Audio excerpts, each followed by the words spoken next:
All right, it's February 18th, I believe. We'll call to order the City of Brainerd Personnel Finance Committee meeting. We'll start with introductions.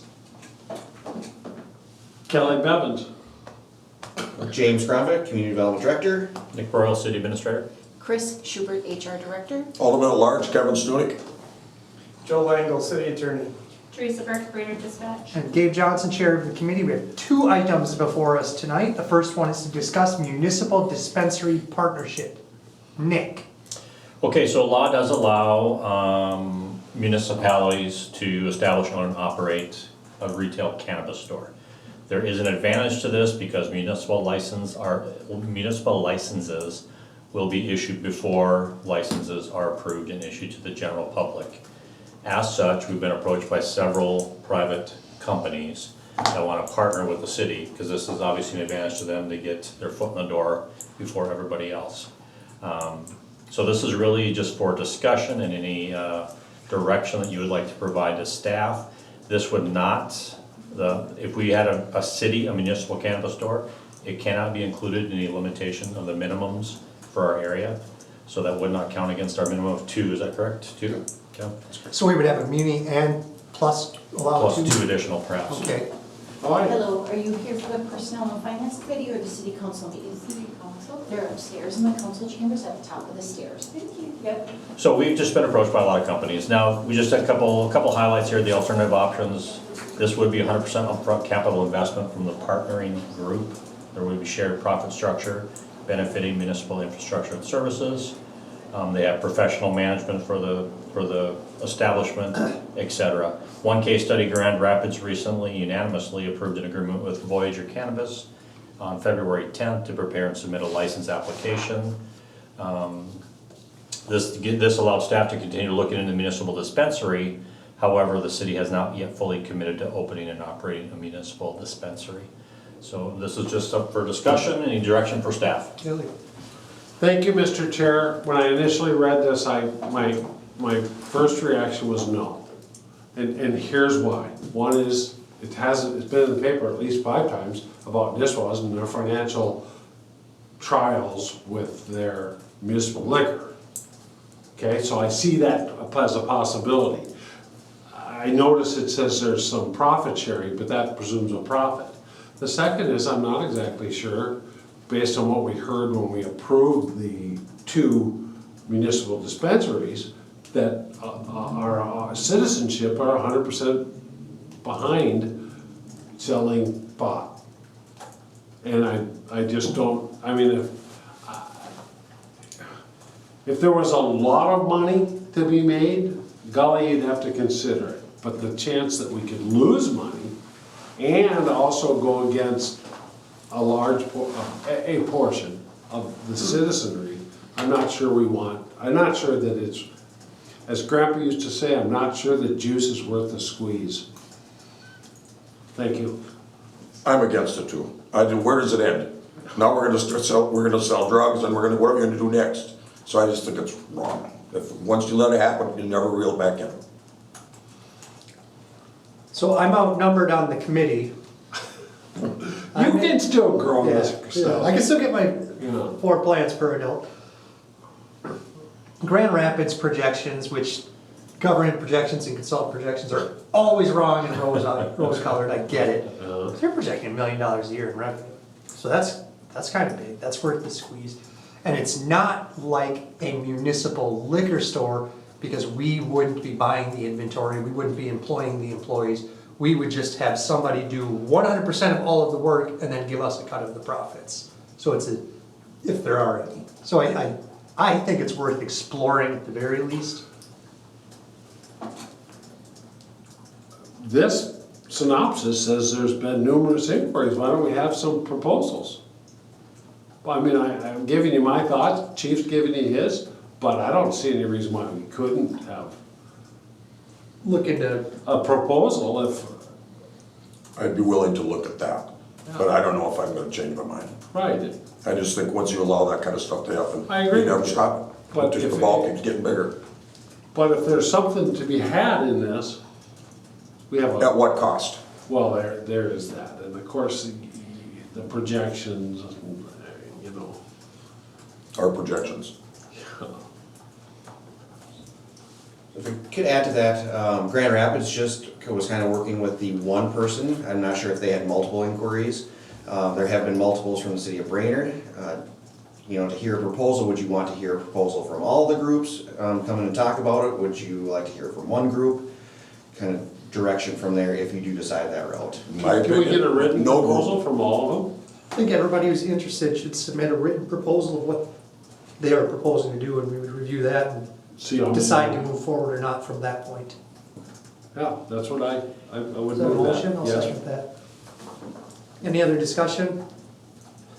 Is that clear enough direction? I think so. I mean, we'll see what the motion is and what comes out of the full council, but it sounds like if somebody's interested, the staff's response to them is going to be submit a proposal. We're not making any commitments or obligations. Say we will get this before the council for consideration. The council Keep it wants to very better open-ended. understand what it is Okay. we'd be looking at. But it'd be very open-ended without any, okay, we'll see what the motion is. Yeah. But, yeah, staff will comply, whatever you guys do.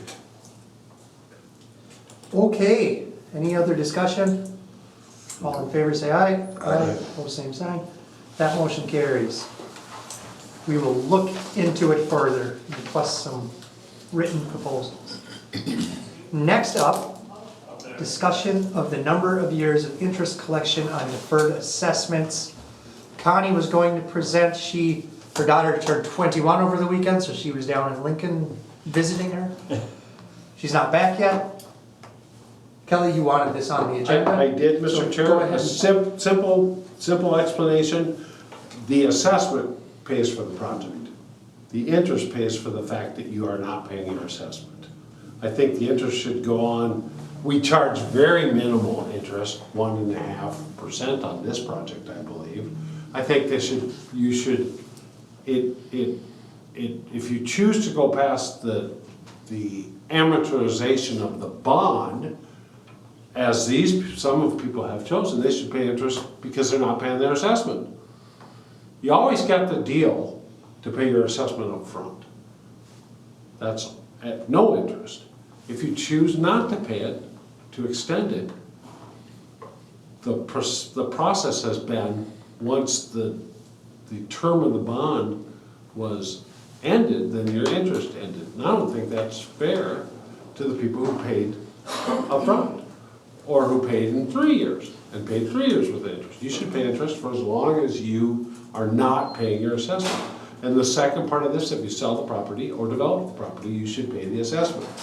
So we just had a circumstances where interest quit accumulating after 7 years, because the bond issue was 7 years. And the other thing is, the seller passed the assessment plus the 7 years of interest on to the buyer, who then we agreed to waive. And I just don't think that's fair. So my recommendation is, as long as you're deferring assessments, you should pay the interest. And the interest, the assessment with interest should be paid if you sell or develop the property. I like that. Are you talking about financial hardship deferments? No, that's a totally different thing. So you're just talking about deferments that are just like the Beaver Dam project that Yeah, people like just the choose to Big Dam not. project, which, and that was a special circumstance, right? I mean, we also, there's a whole other thing which I'd like to bring up at the next meeting, and that's the people who are within the contiguous city of Brainerd, but are not in the city of Brainerd. And those people were allowed never to have to pay the assessment, but if they chose to hook up to the sewer, then they had to pay a connection fee and come into the city of Brainerd. Well, we remember just last year that we have some confusion as to how much interest is on that. But that's another issue. This is just people who are in the city of Brainerd. If I had an assessment and I was your neighbor and I chose to extend it forever, there has to be a cost. There's a cost to it. If nothing else, the city's covered the entire cost of the project. And if we've given you the option to never pay your assessment, as we did on Beaver Dam, never, then you should have to pay interest. Because there's a carrying cost to the rest of the citizens that are paying their assessments. So And I agree with you on that. I know Connie shared with me recently, there was a deferred assessment from 1978 paid off. And it was like $2,000. So that was probably water, sewer, and street reconstruction for $2,000 in 2025. That's a relative, That- yeah, right. But Joe, can we do that Can you continue to impose interest? in perpetuity on certain projects? Well, for development deferrals, yes. Well, actually, any of them, you can, up to 30 years. The statute talks about 30 years max. Okay, so statute limits us to 30 years. My motion is to, on deferred assessments, to continue charging interest until they're paid, and they must be paid when the project is sold or developed. And that would be up to 30 years. That's a motion. Yes? I'll second that. Okay, any other discussion? Right, all in favor say aye. Aye. Opposed, same sign. That motion carries. I might need your help to make that motion again upstairs. Yep. And then staff, Nick, you got that? The cannabis one?